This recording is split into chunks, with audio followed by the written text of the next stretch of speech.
पहला पाठ विधि विवरण अध्याय 4 पद संख्या 1 5 से 9 तक। इज़राइलियों, मैं जिन नियमों तथा आदेशों की शिक्षा तुम लोगों को आज दे रहा हूँ, उन पर ध्यान दो और उनका पालन करो, जिससे तुम जीवित रह सको और उस देश में प्रवेश कर उसे अपने अधिकार में कर सको, जिसे प्रभु तुम्हारे पूर्वजों का ईश्वर तुम लोगों को देने वाला है। देखो, मैं अपने प्रभु ईश्वर के आदेश के अनुसार तुम लोगों को नियमों तथा आदेशों की शिक्षा दे चुका हूँ। तुम जो देश अपने अधिकार में करने जा रहे हो, वहाँ उनके अनुसार आचरण करो, उनका नियमों का पालन करो, और इस तरह तुम अन्य राष्ट्रों की दृष्टि में समझदार और बुद्धिमान समझे जाओगे जब वे उन सब आदेशों की चर्चा सुनेंगे तो बोल उठेंगे, उस महान राष्ट्र के समान समझदार तथा बुद्धिमान और कोई राष्ट्र नहीं है, क्योंकि ऐसा महान राष्ट्र कहाँ है जिसके देवता उसके इतने निकट हैं, जितना हमारा प्रभु ईश्वर हमारे निकट तब होता है जब जब हम उसकी दुहाई देते हैं। और ऐसा महान राष्ट्र कहाँ है जिसके नियम और रीतियां इतनी न्यायपूर्ण हैं, जितनी यह संपूर्ण संहिता जिसे मैं आज तुम लोगों को दे रहा हूँ। सावधान रहो, जो कुछ तुमने अपनी आंखों से देखा है उसे मत भुलाओ, उसे जीवन भर याद रखो और अपने पुत्र पुत्रों को सिखाओ। यह प्रभु की वाणी है। ईश्वर को धन्यवाद।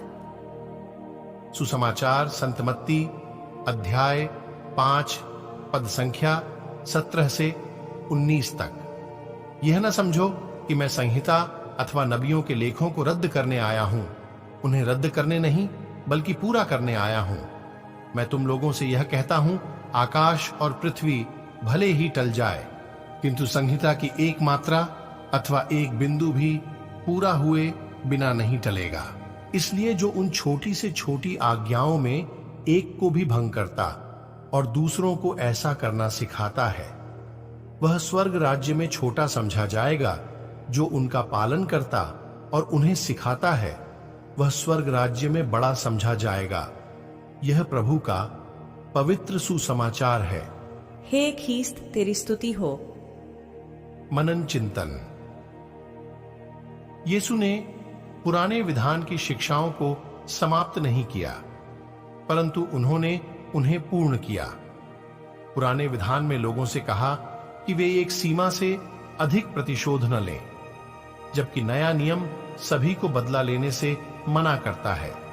पुराना नियम हमें लोगों को उनका हक देने के लिए कहता है, लेकिन नए नियम में यीशु की शिक्षाएं हमें बताती हैं कि हम दूसरों को उससे अधिक दें, जितना पाने के लिए वे हकदार हैं। यह भले सामरी के दृष्टांत में बहुत स्पष्ट है, जहां यीशु ने दया दिखाने वाले की प्रशंसा की और अपने श्रोताओं से भी ऐसा ही करने को कहा।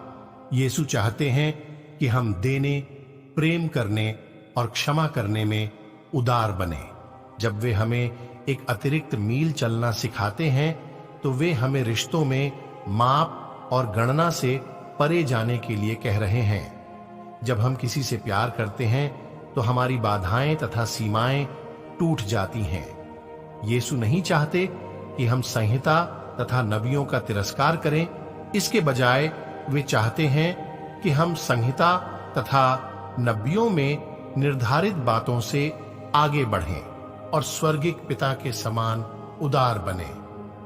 मेरे प्यारे विश्वासी भाई बहनों, आप सभी वचन पर मनन चिंतन करें। आप सभी को परमेश्वर आशीष तथा शांति प्रदान करे।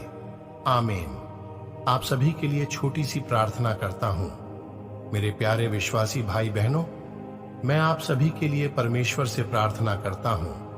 आप सभी को परमेश्वर आशीष, कृपा दे, बुद्धि प्रदान करे, इस जीवन को समझने में सहायता करे, उनकी सोच को बदले।